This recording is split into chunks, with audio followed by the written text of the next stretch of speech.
As you may be able to tell by the size of the packages, or maybe the prices, these GPUs are not really direct competitors. And we're doing the reference model of the RX 7600 up against the Founders Edition of the 4060 Ti. This box is so big, guys.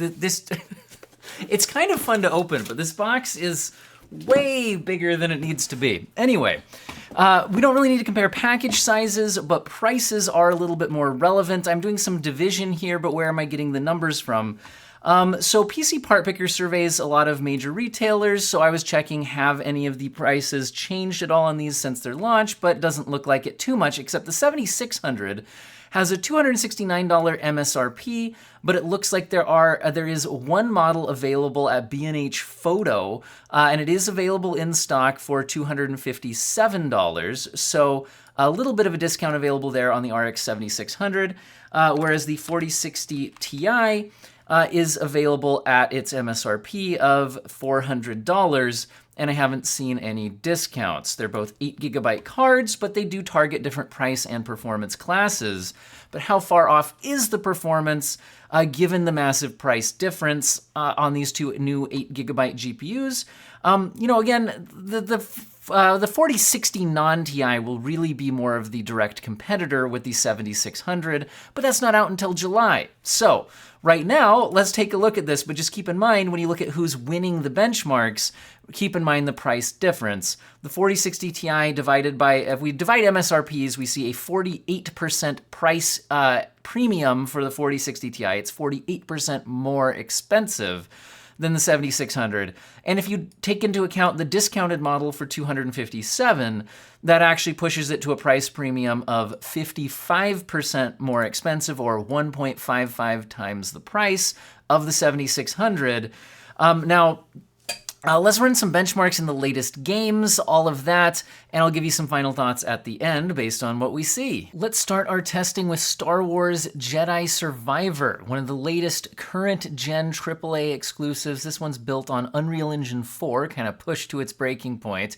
And speaking of push to its breaking point, at 1080p epic settings with ray tracing on, the RX 7600 is unable to deliver us a 60 frames per second experience, whereas the 4060 Ti is actually averaging over 70 through this run. It's a 52% lead for the 4060 Ti and over doubling the performance in the 1% lows, so much smoother experience overall. Although remember, the 4060 Ti does cost 50% more money, so it's really only kind of scaling evenly from a performance per dollar perspective. Now, if we drop the settings down to high and turn hardware ray tracing off, we now see the RX 7600 able to average over 70 frames per second. The 1% lows are much improved as well. And the 4060 Ti also improves its performance, just not by as much relatively. It's now close to 100 FPS though, but it means the 4060 Ti is now leading by 34% in the averages and 16% in the 1% lows, so still a healthy lead, but less in line with the price increase. Now, what if we jump up to 1440p? Well, I think if you want to max games out at 1440p and ray tracing on, even if it's not the heaviest ray tracing implementation, the RX 7600 is certainly not the GPU you're going to want to go for. While we're averaging in the 30s, the 1% lows are down in the teens. The 4060 Ti is not doing great, but it's much more playable, averaging close to 50 FPS. With a 55% lead over the 7600, and again, over doubling the performance in the 1% lows. Still, I don't think these are really ideal settings to play the game on either of these GPUs. So what if we turn down to high settings? Could have also tried upscaling. This game does have FSR2, it doesn't have DLSS. But the Nvidia GPU could have used used FSR2, not just DLSS. But anyway, if we drop down to the high settings, the 4060 Ti is now averaging around 60 frames per second, actually a bit over, whereas the RX 7600 is down in the upper 40s. So it's now a 33% lead for the 4060 Ti since we don't have ray tracing enabled, and a 21% lead in the 1% lows. But again, the 4060 Ti is able to get us, over 60 FPS here. But again, not an even scaling in performance per dollar. If we jump over to another current gen exclusive game, looks great. This one's not Unreal Engine 4. This is a custom engine by Asobo Studios. Also a lot less VRAM hungry here. We see the 4060 Ti winning by 27% on averages and 24% in the 1% lows. Both GPUs doing well here. The 7600 averaging in the mid-60s versus in the lower 80s on the 4060 Ti. But of course, that can vary a lot scene by scene. But what if we turn it up to 1440p? Well, at 1440p Ultra, we're in the 40 FPS range on the 7600. The 4060 Ti can get us closer to 60 FPS, but it's not quite there. However, this game does not feature FSR, but it does have DLSS, and it not only has DLSS super resolution, it also has DLSS frame generation, so I thought I would show that here. Now, the relative performance lead of 24% is without any DLSS or frame generation enabled. But if you look at the right two screens, you can see what happens if we do enable that. Now, keep in mind that FrameGen does have some image quality artifacts and does increase latency. That's why I'm showing the latency counter down at the bottom. But I've noticed when the frame rate is high enough, it actually looks and feels good. I kept it on when I played this game on my 4090. So I do like frame generation in that game, and it's a neat feature I thought I'd at least show. Now let's move on to some PlayStation 5 exclusives with The Last of Us Part 1. Start out at 1080p ultra quality. We see the 4060 Ti with a 35% lead and 34% in the 1% lows. The 7600 is not able to stay over 60 frames per second, whereas the 4060 Ti is averaging, well, right around 69 nice FPS right at this moment. So it does make a somewhat meaningful difference here. Both GPUs are using more than 8 gigabytes of VRAM there, though. And if we go down to the high settings, we now see the VRAM budget a lot reined in, as well as, just the overall graphics demand dropping a bit, which helps the RX 7600 go up into the 70s on its frame rate, whereas the 4060 Ti can actually hit over 100 frames per second a lot of the time, although the 1% lows are only a 9% lead for the 4060 Ti. The averages are a 34% lead. The 1% lows can be affected by the CPU in this game when the frame rates reach pretty high as well. Now, if we go up to 1440p Ultra, the game definitely wants you to have a lot more than 8 gigabytes of VRAM, and that's contributing to some stuttering and unstableness on both GPUs, but it seems to be hitting the 7600 worse, despite them both being 8 gigabyte cards, which you can see in the 1% lows, the 4060 Ti being over 8 times the performance. And a 41% lead in the averages, but it seems like somehow the 4060 Ti is handling this a bit more gracefully, but neither one is doing well. It's just very, very stuttery on the 7600. If we drop down to the high settings, the game becomes much smoother and more playable on both GPUs, with the 4060 Ti now averaging in the mid-60s, and the 7600 down in the 50s, but still very, very playable with a nice smooth frame time graph. It's now a 27% lead for the 4060 Ti on averages and a 21% lead on the 1% lows. So again, when the price difference is closer to 50%, you have to take that into account when comparing who's the winner here. Now, if we look at another PS5 exclusive that's been ported to PC with Returnal, if we look at the 1080p Epic preset, the 4060 Ti has a 24% lead on averages and only 8% in the 1% lows. Both GPUs are doing very well, though. The 4060 Ti averaging in the 90s, the 7600 in the 70s, both would play the game very well here. This game does have ray tracing available, but I didn't include it here. I just stuck to the Epic preset, which did not enable any of the ray tracing by default. If we move up to 1440p, at the Epic preset, we still see that this is not heavy on the VRAM. We're under 5 or 6 gigabytes on both. Which, again, the yellow stat counters here are from the built-in benchmark itself. It's a 29% lead for the 4060 Ti, 31% in the 1% lows. The 7600 is in the mid-50s, 4060 Ti is over 70. Now, one last PS5 exclusive. This is Forspoken at 1080p ultra-high preset, which does include ray tracing. The only thing I modified was turning it back to a native resolution rather than upscaling. Here we see the 4060 Ti with an 82% lead on the averages, and I'm not counting the 1% lows during this benchmark run because it goes through load screens that mess it up. But we're talking almost doubling the performance, 30s versus over 60. Much better experience on the 4060 Ti. However, if we go up to 1440p, we now see the 4060 Ti winning by 60%, and it's kind of down in the upper 30s versus the 7600 down in the mid 20s. Really, this game wants to use a lot more VRAM than either 8GB GPU has, but the ray tracing advantage is paying off for the 4060 Ti in the relative performance numbers. But Unreal Engine 5 is going to be the engine that many new big AAA releases will be using, so we should definitely test that out here. And at 1080p maximum settings, so Epic with hardware accelerated ray tracing turned on, we can see the 4060 Ti able to hold right about 60 frames per second. Certainly dips below, but averaging around 60 frames per second.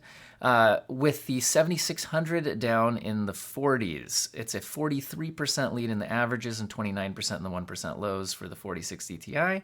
However, if we turn down to the high preset and turn hardware accelerated ray tracing off, both GPUs do a lot better, with the 7600 over 80 FPS and the 4060 Ti getting pretty close to 100 frames per second average. But it's only a 21% lead on the averages for the 4060 Ti and a 9% in the 1% lows, which means that, given the price difference, if these were the types of games and settings you were playing. Now, to be clear, I don't think that people would be playing Fortnite at these settings. I'm really using it as a stand-in to test Unreal Engine 5. That's why we're using such high non-competitive settings here.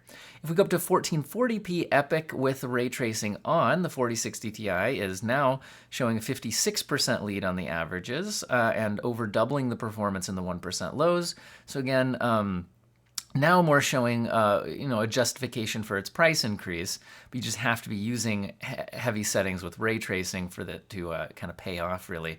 Still only in the low 40s versus below 30 FPS on the 7600. If we drop down to the high preset and turn hardware accelerated ray tracing off, the 4060 Ti is now able to average in the upper mid 60s, with the 7600 in the mid 50s. It's a 26% lead on average for the 4060 Ti and a 19% lead in the 1% lows. By the way, I'm using the replay feature here, and sometimes it seems like the gun wouldn't load in for the zooming in there, so apologies for that. It shouldn't affect the overall results too much in the long duration of the benchmark run. But let's jump into some cross-platform games, cross-generation games, I should say, with Resident Evil 4, 1080p prioritize graphic settings. This does not have the ray tracing enabled, and we're still seeing a 47% lead for the 4060 Ti and 43% in the 1% lows, but both are doing very well, with the 7600 at almost 100 frames per second. It's just the 4060 Ti is over 140 frames per second. If we go up to 1440p at those same prioritized graphic settings, which again does not include ray tracing, we see a 39% lead for the 4060 Ti and a 37% lead in the 1% lows, but both GPUs still doing very well. The 7600 averaging in the upper 60s and the 4060 Ti averaging over 90 frames per second. It's very good. Now, this game can be extremely VRAM hungry, especially when you turn on ray tracing. So if we switch it to the maximum preset, notice that both GPUs start absolutely choking, although relatively the 4060 Ti handles it better. They both have terrible spikes. 1% lows can dip extremely low, but the 7600's down in the teens, where the 4060 Ti is averaging in the 40s, actually almost 50 by the end of the benchmark run. So really, it's it's a win there for the 4060 Ti, but I just don't think those are settings that make sense for either GPU because of the VRAM considerations. Now, let's switch to Call of Duty Modern Warfare 2 at the 1080p balanced preset. Notice balanced, not extreme, because it's a competitive shooter. And here we actually see a tie. The 7600 is actually 1% ahead in the averages, which isn't meaningful, and the 4060 Ti is ahead by 3% in the 1% lows, which again isn't meaningful. What is interesting is these GPUs are in completely different price and performance classes, but they actually tie in Call of Duty. Showing that this game, again, as we've seen with lots of other testing, really does favor AMD's hardware for whatever reason. At 1440p balanced, we're seeing them again basically tied, although now the 4060 Ti has a 5% lead on the averages and a 7% in the 1% lows. Actually kind of interesting to me with that stat, since it usually seemed like going up resolution favored the AMD GPU in their relative performance, but a little bit different there, but it doesn't really matter too much overall. Let's go to one more cross-gen game with Cyberpunk 2077. And while I do want to test this game mainly for its ray tracing, heavy ray tracing, at the normal Ultra preset with no ray tracing enabled, we see a 15% lead only for the 4060 Ti and 8% in the 1% lows. The 4060 Ti is close to 100 FPS with the 7600 in the mid-80s. It's unclear whether this is just a bad showing for the 4060 Ti or a particularly good showing for the 7600, but either way, the 4060 Ti does not have as large of a lead as we've seen in many of the other games we tested here. At 1440p Ultra, the 4060 Ti is a little over 60. The 7600 is down in the mid-50s, but it's only a 17% lead for the 4060 Ti and a 13% lead in the 1% lows. But the main reason that I was looking to test Cyberpunk was for a heavy ray tracing test. So if we try 1080p RT Ultra, we actually see the 4060 Ti more than doubling the performance in both the averages and the 1% lows. The 1% lows are close to triple the speed. But it's, 4060 Ti itself is still only in the low 40s. It's very playable, but might not be how you would want to play the game. Whereas the 7600 is completely unplayable down in the teens. So what if we used some upscaling? Now, I don't really like upscaling at 1080p at all, but if you're going to do it, DLSS does look better. YouTube compression will probably kill a lot of the subtle distinctions, but I do think the DLSS quality is looking better than FSR2 quality here. And a lot of the fine detail reconstruction and stability of the image, especially as we get outside, look at things like the fence line and the palm tree branches, things like that. Again, I don't know how well it show up on YouTube video, but anyway, I do think the image quality is better for DLSS here. And then you can enable frame generation, which I'm not including in the relative performance. Just upscaling FSR2 quality versus DLSS quality, no frame generation. The 4060 Ti is double the performance here. Again, that's mostly due to the ray tracing. The 4060 Ti is completely playable in the upper 70s without frame generation, and because it has a high enough base frame rate, frame generation is very usable and boosts you nearly to 120 frames per second with a penalty to some image quality and latency. All right, so some final thoughts. Did we ever see the price tag of, let's call it about 50% more money for the 4060 Ti be justified?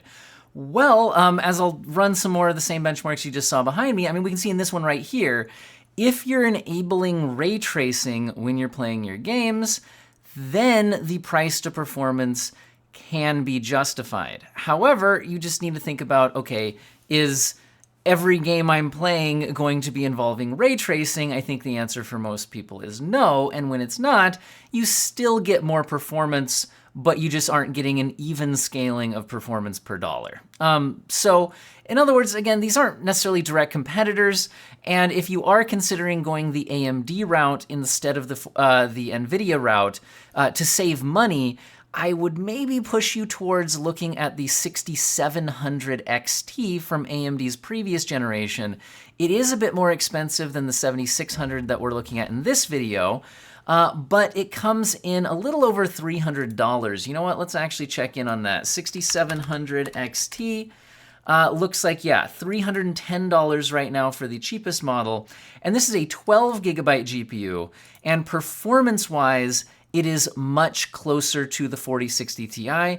I've already done a head-to-head comparison of the 6700 XT 12 gigabyte against the 4060 Ti 8 gigabyte, and it is very interesting seeing when the VRAM matters, when it doesn't.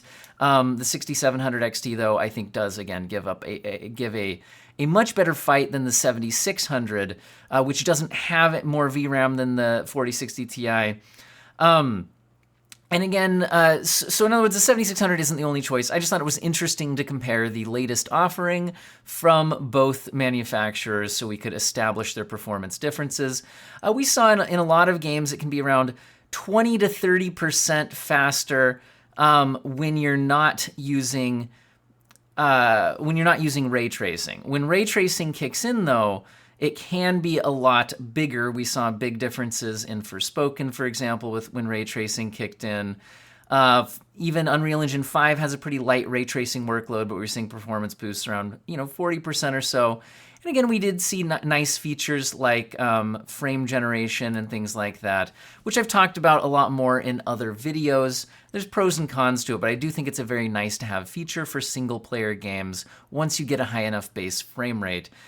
So, there's reasons to justify the extra price here, but in general, I don't think the 4060 Ti is offering the most amazing value in the world. So like I said, look at some other comparisons. It's not always just choosing between the latest offering from either manufacturer and all of that. Now, I think I'm going to also want to do a comparison of the 7600 itself up against the 6700 XT. I've already done it against the non-XT 6700, which is a 10 gigabyte card that costs $280 at its lowest price point in the US market, at least. I've heard it's a lot less available at good prices worldwide.